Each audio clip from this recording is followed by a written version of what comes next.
વિચારો કે કોઈ બહારનો માણસ તમારા ઘરમાં ઘૂસી અને તમારી સામે જ બધી જ વસ્તુ લૂંટીને ચાલ્યો જાય અને તમે માત્ર તમાશો જુઓ. આવું થયું હતું 23 જૂન 1757ના દિવસે ભારત સાથે.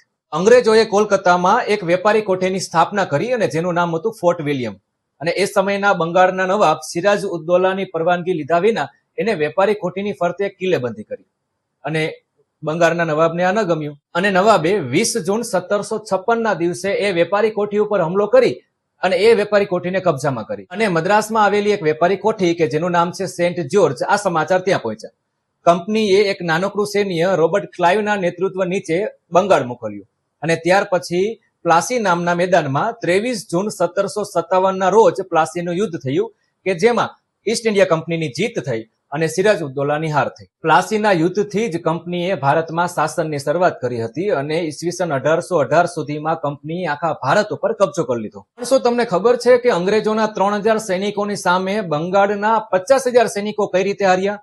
ચાલો સમજીએ. સિરાજ ઉદ્દૌલા કે જે બંગાળનો નવાબ હતો અને તેનો જ સેનાપતિ મીર જાફર અંગ્રેજો સાથે એટલા માટે જોડાય છે કે એ નવાબ બની શકે અને અંગ્રેજોએ તેને લાલચ આપી હતી કે જો તે દગાખોરીમાં સાથ આપશે તો સિરાજ ઉદ્દૌલાને મારી અને અંગ્રેજો તેને નવાબ બનાવશે. તે પૈકીના સૌથી અમીર વ્યક્તિઓમાંના એક જગત શેઠે અંગ્રેજોને ફંડિંગ આપ્યું હતું અને એ જ ફંડિંગનો ઉપયોગ કરી અંગ્રેજોએ જે પાવરફુલ લોકો છે બંગાળના એને પોતાની તરફ ફરી લીધા હતા.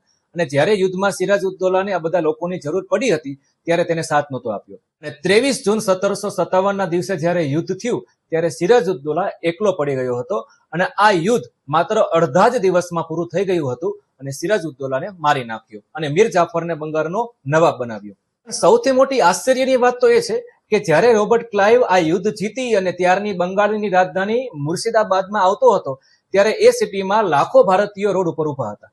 જો આ ભારતીયો એક એક પથ્થર લઈ અને અંગ્રેજી સેના ઉપર નાખત ને તો પણ અંગ્રેજની આર્મી ત્યાં જ ઢેર થઈ જાત.